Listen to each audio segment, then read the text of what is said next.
സ്ത്രീവിരുദ്ധ പരാമർശവുമായി Devaswom board president Prayar Gopalakrishnan. അമ്പലങ്ങളിൽ കയറാൻ സ്ത്രീകളുടെ ശുദ്ധി പരിശോധിക്കാനുള്ള യന്ത്രം വരുന്ന കാലത്ത് അവരുടെ ശബരിമല ദർശനം പരിഗണിക്കാമെന്നാണ് പ്രയാറിന്റെ പരാമർശം. എന്നൊക്കെ ചിന്തിക്കുന്ന കാലം ഒരുപക്ഷെ ഉണ്ടാകാം. ഇന്ന് അല്ല അങ്ങനെയൊന്നും ചിന്തിക്കേണ്ട. ഇപ്പോൾ എൻ്റെ ഒരു സ്കാനിങ് നടത്തണമെങ്കിൽ നമ്മളൊക്കെ സ്വപ്നം കാണുന്നതിനപ്പുറം കാണാമല്ലോ. ഇപ്പോൾ ഈ വെപ്പൺസ് കൊണ്ടുപോകുന്നോ ഇല്ലയോ എന്നറിയുന്നതിന് വേണ്ടി ഒരു വാതിലിലൂടെ നമ്മളെ വിടും. അതിനു പകരം ഇവർക്ക് തീർത്ഥാടനം നടത്താൻ പറ്റിയ ഒരു സമയമാണോ ഇല്ലയോ എന്ന് പരിശോധിക്കാൻ കഴിയുന്ന ഒരു കാലം ഉണ്ടാകും. ആ കാലം ഉണ്ടാകട്ടെ, നമുക്ക് അന്നേരം ആലോചിക്കാം. രാജ്കുമാർ കൊല്ലത്തു നിന്നും. രാജ്കുമാർ, ഏതു സാഹചര്യത്തിലാണ് ഇദ്ദേഹത്തിന്റെ പരാമർശം വരുന്നത്? കൊല്ലം പ്രസ് ക്ലബ്ബിൽ ഇന്ന് പ്രസിന്റെ പരിപാടിക്കിടെയാണ് അദ്ദേഹത്തിന്റെ ഈ വിവാദ പരാമർശം ഉണ്ടായത്. ശബരിമലയിൽ നിരവധി സ്ത്രീകൾ ഇപ്പോഴും കടക്കുന്നുണ്ട്. ഇതിനെതിരെ എന്ത് നടപടി സ്വീകരിച്ചു എന്നുള്ള മാധ്യമപ്രവർത്തകരുടെ ചോദ്യങ്ങൾ ഉണ്ടായിരുന്നു. ഇതിൽ അദ്ദേഹം പറഞ്ഞത് ആഭ്യന്തരമന്ത്രി നടപടി സ്വീകരിച്ചിട്ടുണ്ട്, പോലീസ് ഉദ്യോഗസ്ഥരെ യോഗം വിളിച്ചിട്ടുണ്ട്, ആചാരങ്ങൾ മുറുകെ പിടിക്കും, അതിന് എന്ത് വില കൊടുത്തും അത് തടയാൻ ഒരിക്കലും അത് അനാചാരങ്ങൾ സൃഷ്ടിക്കാൻ അനുവദിക്കില്ല എന്നൊക്കെ അദ്ദേഹം പറഞ്ഞു. ആ വേളയിലാണ് ഞാൻ തന്നെ അദ്ദേഹത്തോട് ചോദ്യം ഉന്നയിച്ചത്. ശബരിമലയിൽ സ്ത്രീകളെ എന്തുകൊണ്ട് അവിടെ പ്രവേശിപ്പിക്കുന്നില്ല? മുമ്പ് ആചാരങ്ങളുടെ പേരിൽ ശബരിമല ഒരു വർഷത്തിൽ 60 ദിവസം തുറന്നിരുന്ന സ്ഥലത്ത് ഇന്ന് 300 ദിവസം തുറക്കുന്ന സ്ഥിതിയിലേക്ക് എത്തിയിരിക്കുന്നു. അപ്പൊ ആചാരങ്ങളിൽ മാറ്റം വന്നിട്ടില്ലേ? അങ്ങനെയാണെങ്കിൽ വരാൻ പോകുന്ന അടുത്ത കുറെ കാലഘട്ടത്ത് സ്ത്രീകളെ പ്രവേശിപ്പിക്കുന്ന ഒരു സ്ഥിതി ഉണ്ടായാൽ ഇപ്പോഴേ സ്ത്രീകൾക്ക് അത് നിഷേധിക്കുന്നത് ശരിയാണോ എന്നുള്ള ചോദ്യത്തിലാണ് അദ്ദേഹം ഇങ്ങനെ ഒരു പരാമർശം നടത്തിയത്. പ്രദീപ്. രാജ്കുമാർ കൊല്ലത്ത് നിന്നും. ലോകത്തെ ഞെട്ടിച്ച് വീണ്ടും ഭീകരാക്രമണം. ഫ്രാൻസിന്റെ തലസ്ഥാനമായ പാരീസിലുണ്ടായ ഭീകരാക്രമണത്തിൽ 160-ലേറെ പേർ കൊല്ലപ്പെട്ടു. ആക്രമണത്തിന്റെ ഉത്തരവാദിത്വം IS ഏറ്റെടുത്തു. ഇന്ത്യൻ സമയം പുലർച്ചെ 3 മണിയോടെയായിരുന്നു ഫ്രാൻസിനെയും ലോകത്തെയും ഞെട്ടിച്ച ഭീകരാക്രമണം ഉണ്ടായത്. തലസ്ഥാന നഗരമായ പാരീസിൽ 7 ഇടങ്ങളിലായിട്ടായിരുന്നു സ്ഫോടനം. വടക്കൻ പാരീസിലെ പ്രശസ്തമായ സ്റ്റാഡെ ഫ്രാൻസ് സ്റ്റേഡിയത്തിന് സമീപം നടന്ന സ്ഫോടനത്തോടെയായിരുന്നു ഭീകരാക്രമണത്തിന് തുടക്കം. ഫ്രാൻസ് ജർമ്മനി ഫുട്ബോൾ മത്സരം നടക്കുകയായിരുന്ന സ്റ്റേഡിയത്തിലെ സ്ഫോടന സമയത്ത് പ്രസിഡന്റ് ഫ്രാങ്കോയിസ് ഒലാദ് ഉൾപ്പെടെയുള്ള വിശിഷ്ടാതിഥികൾ ഉണ്ടായിരുന്നു. എന്നാൽ ഉടൻ സ്ഥലത്തെത്തിയ സൈന്യം ഇവരെ സുരക്ഷിത സ്ഥാനങ്ങളിലേക്ക് മാറ്റി. ഇവിടെ നടന്ന സ്ഫോടനങ്ങളിൽ നിരവധി പേരാണ് കൊല്ലപ്പെട്ടത്. പിന്നീട് പ്രദേശത്തെ ചില റെസ്റ്റോറൻറ്റുകളിലും ആക്രമണം നടന്നു. എന്നാൽ ഏറ്റവും ശക്തമായ ആക്രമണം നടന്നത് മധ്യ പാരീസിലെ ബാറ്റാക്ലൈൻ തിയേറ്ററിലായിരുന്നു. ഇവിടെ കലാപരിപാടികൾ നടക്കുന്നതിനിടെ ഇരച്ചു കയറിയ ഭീകരർ ആളുകൾക്ക് നേരെ നിറയൊഴുക്കുകയായിരുന്നു. ഇവിടെ മാത്രം ഏതാണ്ട് 100-ലേറെ പേർ കൊല്ലപ്പെട്ടു. നിരവധി പേരെ തീവ്രവാദികൾ ബന്ദികളാക്കി.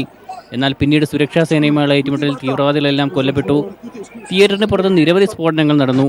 സ്ഫോടനത്തെ തുടർന്ന് അടിയന്തരമായി ചേർന്ന മന്ത്രിസഭായോഗം രാജ്യത്ത് അടിയന്തരാവസ്ഥ പ്രഖ്യാപിച്ചു. 2ാം ലോകമഹായുദ്ധത്തിന് ശേഷം ആദ്യമായാണ് ഫ്രാൻസിൽ അടിയന്തരാവസ്ഥ ഏർപ്പെടുത്തുന്നത്. അതേസമയം ആക്രമണത്തെ അപലപിച്ച പ്രസിഡന്റ് ഒലാദ് ഈ നരഹത്യയ്ക്ക് ശക്തമായി തിരിച്ചടിക്കുമെന്നും ഭീകരതയോട് വിട്ടുവീഴ്ചയുണ്ടാവില്ലെന്നും പ്രഖ്യാപിച്ചു. ഇന്ത്യൻ പ്രധാനമന്ത്രി Narendra Modi, US president Barack Obama, British പ്രധാനമന്ത്രി David Cameroon, German chancellor Angela Merkel, UN secretary general Ban Ki Moon എന്നിവർ ആക്രമണത്തെ ശക്തമായി അപലപിച്ച് രംഗത്തെത്തി. International desk. ആരോപണ വിധേയരായ കോൺഗ്രസ് മന്ത്രിമാർ രാജിവെക്കണമെന്ന് കേരള കോൺഗ്രസ് ആവശ്യപ്പെട്ടു. മന്ത്രിമാരായ കെ ബാബു, രമേശ് ചെന്നിത്തല, VS ശിവകുമാർ എന്നിവർ രാജിവെക്കണമെന്ന് PC ജോസഫാണ് ആവശ്യപ്പെട്ടത്. KM മാണിയുടെ രാജിക്കായി മുറവിളിച്ച കോൺഗ്രസുകാർ എവിടെ പോയെന്നും ബാബുവിനെ രക്ഷിക്കാൻ രമേശ് ചെന്നിത്തല അധികാര ദുർവിനിയോഗം നടത്തിയെന്നും PC ജോസഫ് കുറ്റപ്പെടുത്തി. ബാർക്കോഴ കേസിൽ KM മാണിയെ ആരോപണ വിധേയനായി ചിത്രീകരിക്കുമ്പോൾ സമാനമായ ആരോപണം നേരിടുന്ന മന്ത്രി കെ ബാബുവിനെ സംരക്ഷിക്കുന്ന നിലപാടാണ് സർക്കാർ സ്വീകരിക്കുന്നത്. ഇതിനെതിരെയാണ് ശക്തമായ പ്രതിഷേധവുമായി കേരള കോൺഗ്രസ് രംഗത്തെത്തിയത്. ആരോപണ വിധേയരായ കെ ബാബു, രമേശ് ചെന്നിത്തല, VS ശിവകുമാർ എന്നിവർ രാജിവെക്കണമെന്ന് Kerala Congress general secretary PC Joseph ആവശ്യപ്പെട്ടു. കെ ബാബുവിന് അനുകൂലമായി അധികാര ദുർവിനിയോഗം ചെയ്ത് തീരുമാനമെടുപ്പിച്ച ആഭ്യന്തരമന്ത്രിയും ഷാപ്പുകാരാൽ ആരോപണ വിധേയനായിട്ടുള്ള ആരോഗ്യമന്ത്രിയും അവർ 3 പേരും അടിയന്തരമായിട്ട് രാജിവെക്കണമെന്നാണ്. ബാബുവിനെ രക്ഷിക്കാൻ ശ്രമിക്കുന്ന രമേശ് ചെന്നിത്തല അധികാര ദുർവിനിയോഗം നടത്തിയെന്നും PC ജോസഫ് പറഞ്ഞു. മാണിയുടെ രാജിക്ക് വേണ്ടി മുറവിളി കൂട്ടിയ കോൺഗ്രസ് നേതാക്കളുടെ ധാർമ്മികത ഇപ്പോൾ എവിടെ പോയെന്നും അദ്ദേഹം ചോദിച്ചു. മാണിയെ വിഴുപ്പ് ഭാണ്ഡമെന്ന് വിളിച്ച പ്രതാപനും VD സതീശനും വലിയ ഭാണ്ഡമാണ് ചുമക്കുന്നതെന്നും അദ്ദേഹം പറഞ്ഞു.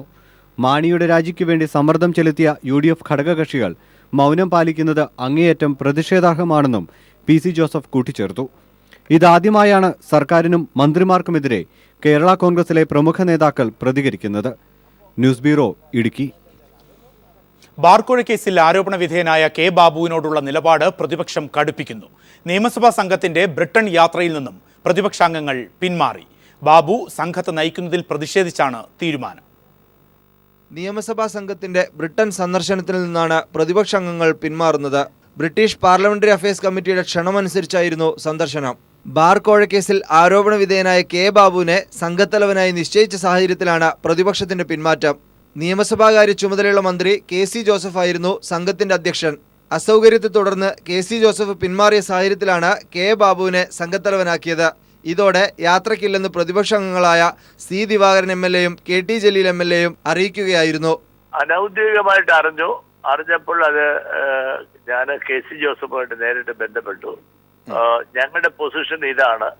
ബാബു ആണെങ്കിൽ ഞങ്ങള് പ്രതിപക്ഷത്തിനുള്ള ജലീൽ ഞാനും വരാനുള്ള സാധ്യതയില്ല. താങ്കളുടെ നേതൃത്വത്തിലാണെങ്കിൽ നമുക്ക് കുഴപ്പമില്ല എന്ന് പറഞ്ഞു. പ്രതിപക്ഷാംഗങ്ങൾ പിന്മാറിയതോടെ യാത്ര മാറ്റിവെച്ചു. ഈ മാസം 30-ന് ആരംഭിക്കുന്ന നിയമസഭാ സമ്മേളനത്തിൽ ബാബുവിനോടുള്ള നിലപാട് കടുപ്പിക്കുന്നതിന് സൂചനയാണ് പ്രതിപക്ഷാംഗങ്ങളുടെ പിന്മാറ്റം.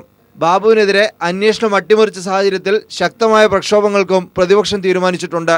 News bureau, Thiruvananthapuram. ബാർക്കോഴയിൽ കെ ബാബുവിനെതിരെ വിജിലൻസ് നിയമോപദേശം തേടിയില്ല. കെ ബാബുവിനെതിരെയുള്ള കേസ് അവസാനിപ്പിച്ചതിൽ ദുരൂഹത ഏറുന്നു. റിപ്പോർട്ട് അവസാനിപ്പിച്ചത് നിയമോപദേശം തേടാതെയാണ്. എന്നാൽ കെ മാണിക്കെതിരായ കേസിൽ നിയമോപദേശം തേടുകയും ചെയ്തിരുന്നു. കെ ബാബുവിനെതിരായ വിജിലൻസ് നടത്തിയ പ്രാഥമിക അന്വേഷണമാണ് നിയമോപദേശം തേടാതെ അവസാനിപ്പിച്ചത്.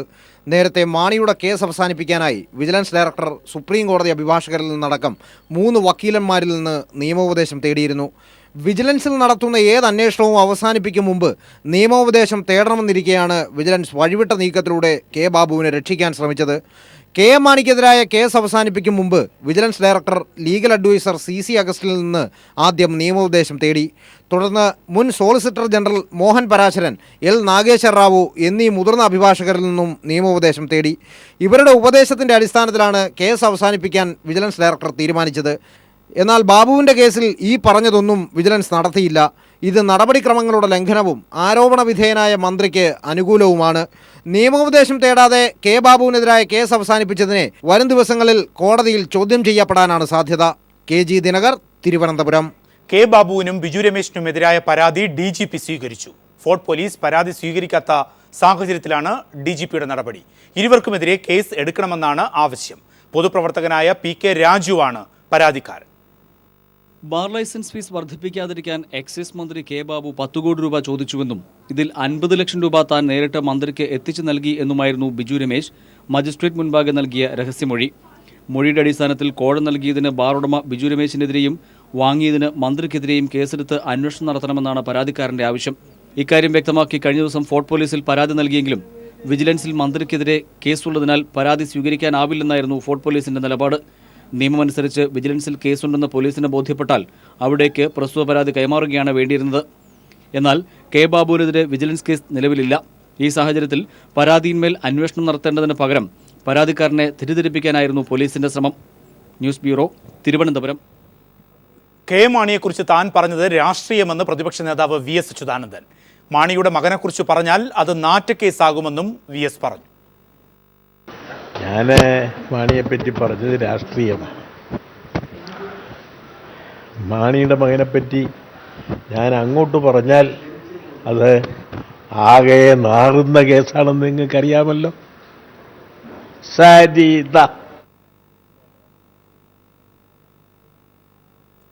ബാർക്കോഴ കേസിൽ തുല്യനീതി ഉറപ്പുവരുത്തണമെന്ന് INTUC സംസ്ഥാന പ്രസിഡന്റ് R ചന്ദ്രശേഖരൻ. UDFന് ഭരണം ലഭിച്ച തദ്ദേശ സ്ഥാപനങ്ങളിലെ അധ്യക്ഷ സ്ഥാനത്തേക്കുള്ള തെരഞ്ഞെടുപ്പിൽ സാമുദായിക പരിഗണന പാടില്ല. KPCC സർക്കുലർ അനുസരിക്കാൻ എല്ലാവരും ബാധ്യസ്ഥരാണെന്നും ചന്ദ്രശേഖരൻ കൊച്ചിയിൽ പറഞ്ഞു. ഈ പ്രാവശ്യം PM സുധീരൻ പ്രസിഡന്റായി വന്നപ്പോൾ KPCC ഒരു പൈസയും ആർക്കും കൊടുത്തില്ല. ഒരു പൈസ കൊടുത്തില്ല. കാരണം മദ്യവ്യവസായികൾ കാശ് കൊടുക്കത്തില്ല, കോൺട്രാക്ടർമാർ കാശ് കൊടുക്കത്തില്ല. 3000 കോടി കണ്ട് അവർക്ക് കൊടുത്തു തീർക്കാനുണ്ട്. അപ്പൊ നാട്ടിലെ വ്യവസായികളും കച്ചവടക്കാരും അതുപോലുള്ള ആളുകളും ഒന്നും കാശ് കൊടുക്കാനില്ലെങ്കിൽ പിന്നെ എന്ത് ചെയ്യാൻ പറ്റും? അപ്പോഴാരെങ്കിലും കാശുള്ളവരുണ്ടെങ്കിൽ അവർ കാശ് ചെലവാക്കി പാർട്ടി പ്രവർത്തനം നടത്തണം എന്ന് പറയുന്ന ഒരു അവസ്ഥയിലേക്ക് കാര്യങ്ങൾ എത്തുന്നത്. വിജിലൻസ് അന്വേഷണത്തിൽ പരാതിയുണ്ടെങ്കിൽ കോടതിയെ സമീപിക്കാമെന്ന് ആഭ്യന്തരമന്ത്രി രമേശ് ചെന്നിത്തല. കെ ബാബുവിനെതിരായ അന്വേഷണം അട്ടിമറിച്ചു എന്ന മാധ്യമപ്രവർത്തകരുടെ ചോദ്യത്തിന് മറുപടി പറയുകയായിരുന്നു ആഭ്യന്തരമന്ത്രി. അതേസമയം നിലവിൽ പ്രതികരിക്കാനില്ലെന്ന് VS ശിവകുമാർ പറഞ്ഞു. വിജിലൻസ് എന്ന് പറയുന്ന സ്ഥാപനം ഒരു സ്വതന്ത്ര അന്വേഷണ ഏജൻസിയാണ്. അവരേത് രീതിയിൽ കേസ് അന്വേഷിക്കണമെന്ന് തീരുമാനിക്കുന്നത് ഞാനോ ഗവൺമെൻറ്റും അല്ല. ഗവൺമെൻറ് ഒരു വിജിലൻസ് അന്വേഷണത്തിൽ ഇടപെടാറില്ല. വിജിലൻസ് ആയിരക്കണക്കിന് കേസുകൾ കൈകാര്യം ചെയ്യാറുണ്ട്. രാജ്യത്തെ അഴിമതി തടയാൻ ആവശ്യമായ ഡിപ്പാർട്ട്മെൻറ്റാണ്, അന്വേഷണ ഏജൻസിയാണ്. അവരേത് രീതിയിൽ അന്വേഷണം നടത്തണമെന്ന് തീരുമാനിക്കുന്ന മന്ത്രിയോ ഗവൺമെൻറ്റോ അല്ല. വിജിലൻസിന് സ്വതന്ത്രമായി അന്വേഷിക്കാനുള്ള സ്വാതന്ത്ര്യമുണ്ട്. വിജിലൻസ് എല്ലാ കേസുകളിലും ഏത് രീതിയിൽ അന്വേഷിക്കണമെന്ന് അവരാണ് തീരുമാനിക്കുന്നത്. ശാശ്വതികാനന്ദയുടെ മരണത്തിൽ ബിജു രമേശ് നൽകിയ മൊഴി പുറത്ത്. സ്വാമിയുടെ സഹായി നൽകിയ പാലിൽ വിഷം കലർന്നുവെന്നും പാല് കുടിച്ച ശാശ്വതികാനന്ദ അബോധാവസ്ഥയിൽ വെള്ളത്തിൽ മുങ്ങിയെന്നുമാണ് മൊഴി. ശാശ്വതികാനന്ദയുടെ സഹായി സാബു സ്വാമിക്ക് കുടിക്കാനുള്ള പാലിൽ ഇൻസുലിൻ കലർത്തിയെന്ന് ബിജു രമേശ് മൊഴി നൽകി. ഈ പാല് കുടിച്ച് അബോധാവസ്ഥയിലായ സ്വാമി പുഴയിൽ മുങ്ങിത്താഴുകയായിരുന്നുവെന്നും ബിജു രമേശിൻ്റെ മൊഴിയിൽ പറയുന്നു. സാബുവിനെ സംരക്ഷിച്ചത് സൂക്ഷ്മാനന്ദയാണെന്ന് മൊഴിയിൽ പറയുന്നുണ്ട്. സാബുവിനെ നുണപരിശോധനയിൽ നിന്ന് ഒഴിവാക്കിയത് സൂക്ഷ്മാനന്ദ ഇടപെട്ടാണെന്നും ഇതിനായി സൂക്ഷ്മാനന്ദയും ബിജു പപ്പനും ചേർന്ന് ഉന്നത പോലീസ് ഉദ്യോഗസ്ഥരെ കണ്ടുവെന്നും മൊഴിയിൽ പറയുന്നു. വെള്ളാപ്പള്ളിയും തുഷാറും സ്വാമിയുമായി തർക്കിച്ചിരുന്നു. വിദേശത്ത് വെച്ച് തുഷാർ സ്വാമിയെ മർദ്ദിച്ചിരുന്നുവെന്നും ബിജു രമേശ് മൊഴി നൽകി. SN ട്രസ്റ്റിലെ സാമ്പത്തിക ക്രമക്കേടിനെ ചൊല്ലിയായിരുന്നു തർക്കം. സ്വാമിയുടെ തലയ്ക്ക് ക്ഷതമേൽപ്പിച്ചിരുന്നുവെന്നും ബിജു രമേശ് ക്രൈംബ്രാഞ്ചിന് നൽകിയ മൊഴിയിൽ പറയുന്നുണ്ട്. ബിജു രമേശിൻ്റെ മൊഴി അന്വേഷണ സംഘം ഹൈക്കോടതിയിൽ നൽകി. News bureau, Kochi. ഇന്ത്യൻ ബാങ്കിന്റെ ആഭിമുഖ്യത്തിൽ തിരുവനന്തപുരത്ത് ഭവന വായ്പാ മേള സംഘടിപ്പിച്ചു. Zonal manager S. സുന്ദർരാജ് ഉദ്ഘാടനം ചെയ്തു. മേളയോടനുബന്ധിച്ച് വിവിധ ഭവന വാഹന നിർമ്മാതാക്കളുടെ പ്രദർശനവും നടന്നു. ജനുവരി 31 വരെ ബാങ്കിന്റെ എല്ലാ ശാഖകളിലും മേള സംഘടിപ്പിച്ചിട്ടുണ്ടെന്ന് സോണൽ മാനേജർ അറിയിച്ചു.